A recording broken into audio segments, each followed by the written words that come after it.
Hello guys, welcome to solution Mitra. तो दोस्तों, आज हम यहाँ पे ये शानदार क्वेश्चन के साथ हाजिर है। आप देखिए, हमें इक्विवेलेंट रेजिस्टेंस फाइंड करना है इस सर्किट का। आप देख सकते हो, ये इस प्रकार से हमारे पास सर्किट है। पॉइंट ए से पॉइंट बी के बीच जो हमारे रेजिस्टेंस हैं वो इस प्रकार से हमारे अरेंज हो रखे हैं। तो हमें इसका इक्विवेलेंट रेजिस्टेंस फाइंड करना है। तो इस प्रकार के जब क्वेश्चन रहते हैं उनमें हम पहले जो ये हमारा सर्किट है इसको रीअरेंज करने की कोशिश करते हैं।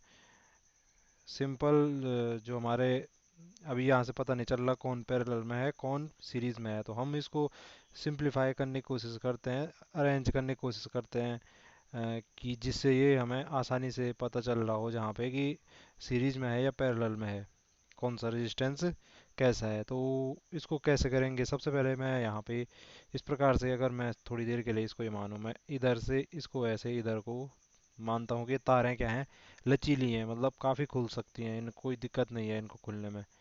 ठीक। और इसको इधर के लिए सीधा करता हूँ, इसको इधर के लिए सीधा करता हूँ। तो फिर ये कैसा रहेगा मेरे पे?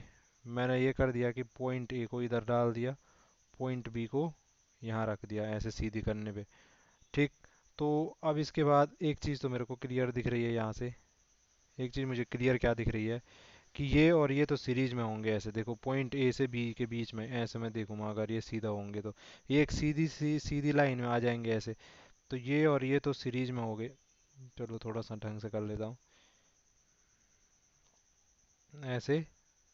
ये और ये तो सीरीज में आ गए ऐसे। कितना है ये? 6 और ये है 8 ओम। ठीक है, 6 और ये 8 ओम ऐसे सीरीज में आ गए। अब इसके बाद दूसरा देखो, जब मैं इसको सीधा करूँगा, ठीक, तो ये देखो, ये वाला जो है, ये वाला भी ए और बी के बीच में सीधी एक लाइन में है। लेकिन इन दोनों जो ये दोनों थे, इनके क्या हो जाएगा? पैरेलल हो जाएगा। इसको खींचो इधर, इस पॉइंट को इधर खींचेंगे तो यहाँ पे ऐसे एक पॉइंट मिल रहा है, यहाँ पे एक पॉइंट मिल रहा है, देखो ना।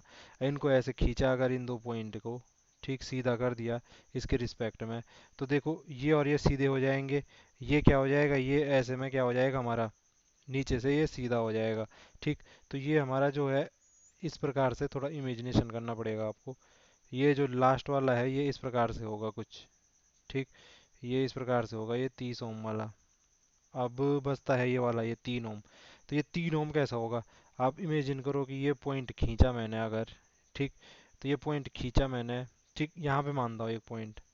अब ये पॉइंट खींच लिया मैंने, इस पॉइंट को मैं खींच खींच खींच के, मतलब यहाँ पे भी मान लो इस पॉइंट को, ये देखो एक ही तार है ना ये पूरी। ये क्या है? ये एक ही वायर है जहाँ से ये और ये पॉइंट कनेक्टेड है। अगर मैं इस पॉइंट को यहीं पे भी मान देता तब भी कोई फ़र्क नहीं पड़ता। तो ये दोनों क्या हो जाते? आपस में पैरेलल हो जाते। ठीक। देखो, ये पॉइंट से शुरू हो रहा है और ये इस पॉइंट पे यहाँ यहाँ से मिल रहा है, लेकिन ये जो है ये हमारा, ये इसके पैरेलल में ऐसे में आ जाएगा। ठीक है, 3 ओम वाला, ये 3 ओम वाला इसके पैरेलल में ऐसे में आ रहा है, यहाँ से हमें ये पता चल रहा है ऐसे, इसके पैरेलल में। ठीक। ये 3 ओम ऐसे आ रहा है। ठीक। ऐसे ही ये पॉइंट, इसी पॉइंट से ये भी शुरू हो रहा है, तो लो जी, इसी पॉइंट से ये भी शुरू किया, ये ऐसे हमारा क्या हो सकता है? इन सब के पैरेलल में आ सकता है। अब मुझे इक्विवेलेंट निकालना है। ठीक। तो इक्विवेलेंट निकालना है तो कोई दिक्कत ही नहीं है। यहाँ पे एक पॉइंट माना मैंने x, यहाँ पे एक पॉइंट माना y, यहाँ पे एक पॉइंट मान लिया, चलो यहाँ पे एक पॉइंट मानना ही क्यों, मान लेता हूँ चलो, z, और यहाँ पे मानना था एक पॉइंट, ये z वाला। ठीक। और ये b पॉइंट तो इधर है ही, ये लास्ट में a और b के बीच हमें देखना है। तो सबसे पहले मैं किन पॉइंट के बीच देखता हूँ? मैं x और y के बीच देखता हूँ। रेजिस्टेंस, आई होप आपको दिख रहा हो क्लियर। थोड़ा सा ऊपर कर लेता हूँ जितना हो सकता है। ठीक। अब देखो, रेजिस्टेंस बिटवीन एक्स वाई कितना हो जाएगा? देखो दोनों पैरेलल में है। ठीक। तो ये बल्कि पैरेलल में है, तो इस प्रकार से रेजिस्टेंस हमारे जुड़ते हैं। एक मिनट, ये इस प्रकार से जुड़ते हैं, आपको पता है पैरेलल में रहता है जब। रेजिस्टेंस बिटवीन एक्स वाई कितना हो जाएगा? 1/, कितना है ये, कौन कौन है पैरेलल में? 6 और 3, तो 1/6, 1/3।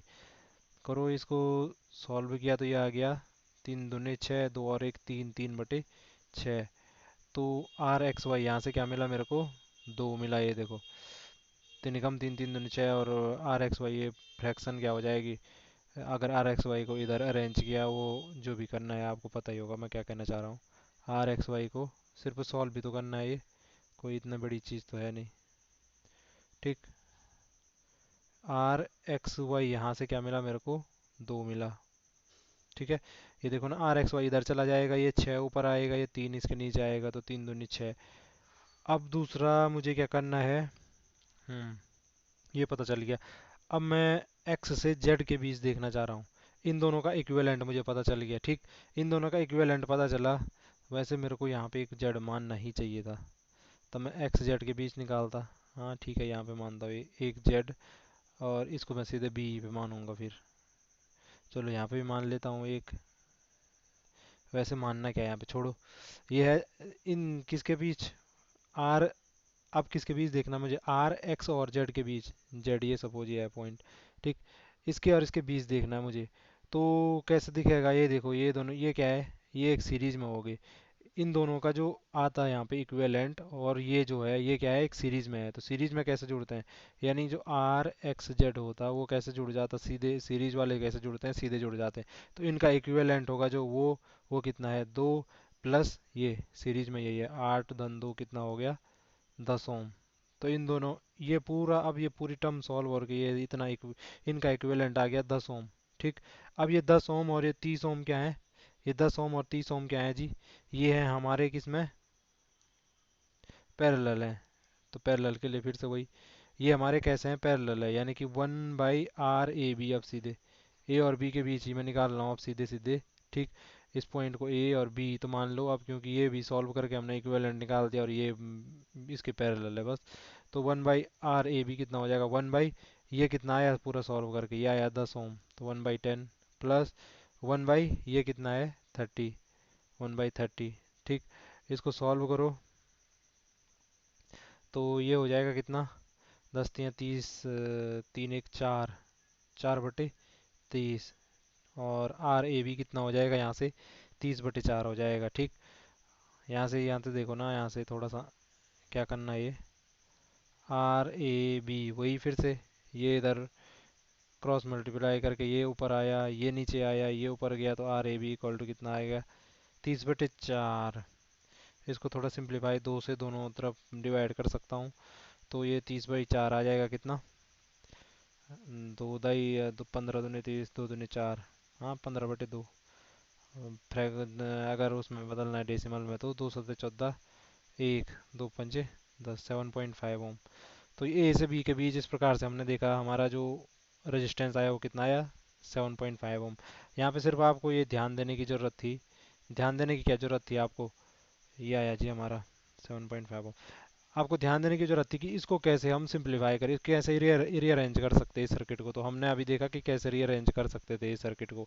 और उसके बाद तो आप सिंपली था, मतलब जो पैरेलल में है उनको, उनका इक्विवेलेंट निकाला पहले, इन दोनों का पैरेलल वालों का, फिर ये और ये सीरीज में हो जाता, इनको सीरीज में निकाला, और फिर ये पूरा का पूरा इसके पैरेलल है, इनका पैरेलल जो हमारा रेजिस्टेंस होते हैं उनका इक्विवेलेंट निकाला। तो फाइनली हमारे बीच आर ए से बी के बीच कितना आया है, और हमारा जो रेजिस्टेंस आया वो 7.5 ओम आया। तो आज के लिए इतना ही। Thank you for watching, bye bye and take care.